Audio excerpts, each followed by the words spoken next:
when ISIS got going,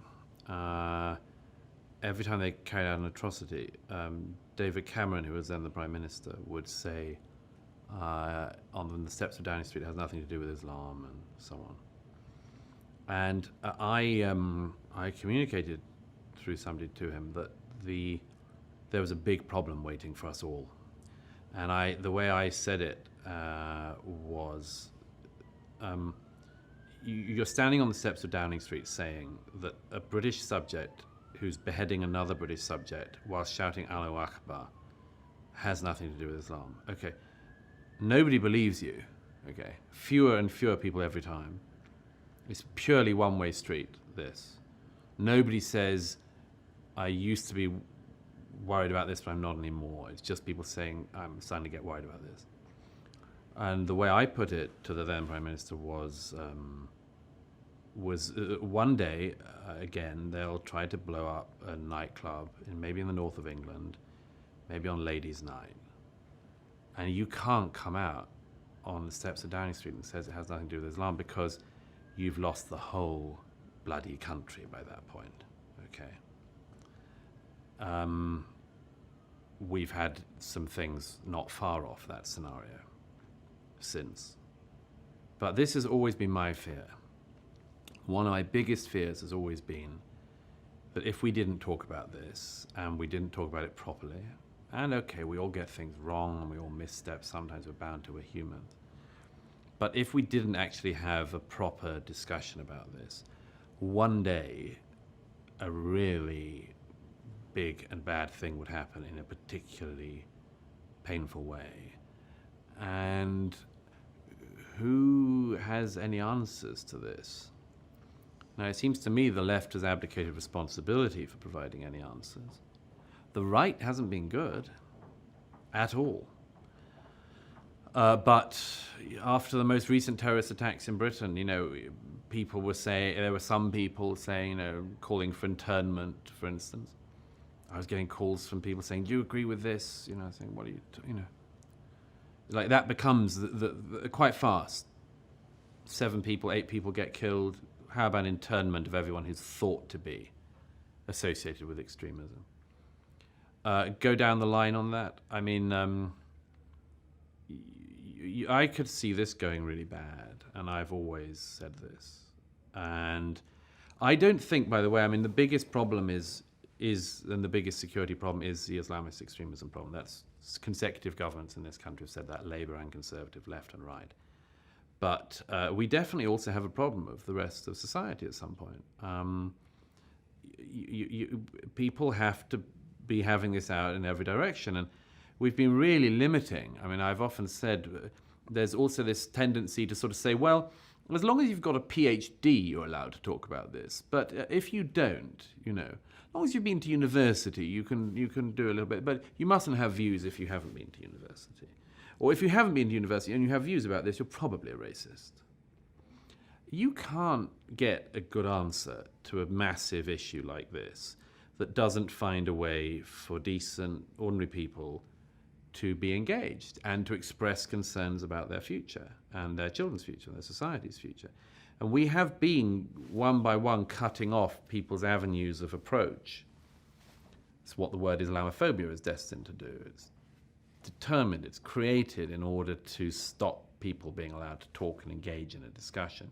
You're an Islamophobe, means you're a racist, means shut up. I think people may well rue the day that stuff went on. We're never more than one very big attack away from the whole thing changing. And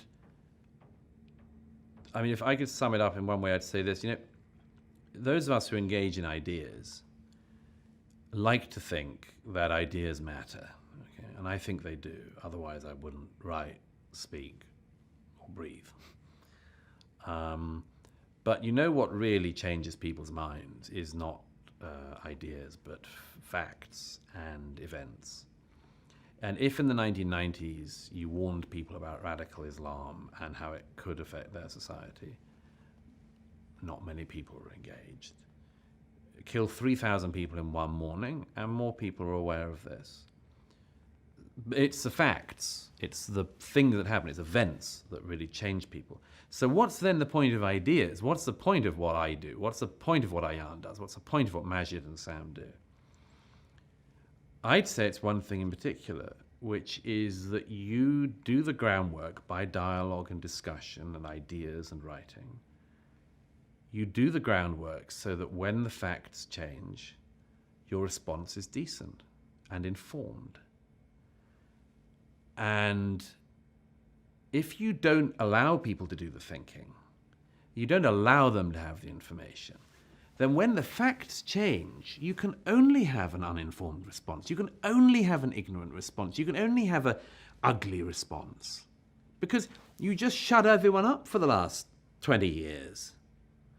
And, not to get all like Muslim Brotherhood tactics on these people, but, who always say, like, I am the person because if it is me or Al-Qaeda or ISIS, so it must be me, give me the support, give me the money. But not to get all Brotherhood on this.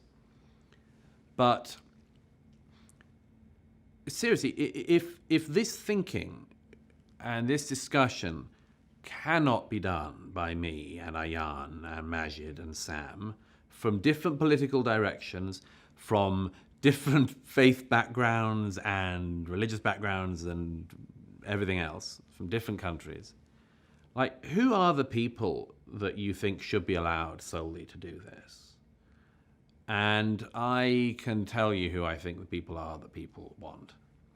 And there are some people who they will rue the day they wished for. And there are some people who just want to win. And that's the thing for the American left they have to remember.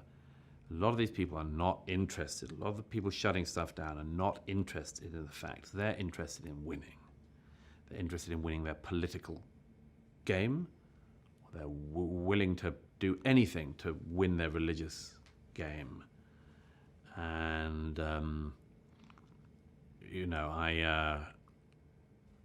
years ago, in a debate with Ken Livingstone here in London, there was a bunch of Islamists in the green room, and I remember an American colleague of mine being cornered with me by a very virulent British Islamist who said, Islamophobes like you two. And my friend said, I'm not an Islamophobe. I spent most of my life studying Islam. But he said, if you think I'm an Islamophobe, he said, you should see who's coming down the road from me. And as I say, I don't want to pull that Brotherhood-esque trick, but if you don't have this debate between a Sam and a Majid, who else are you going to have it between? You think ISIS are going to do the debate? Who do you want? Westboro Baptist Church and ISIS to have the discussion?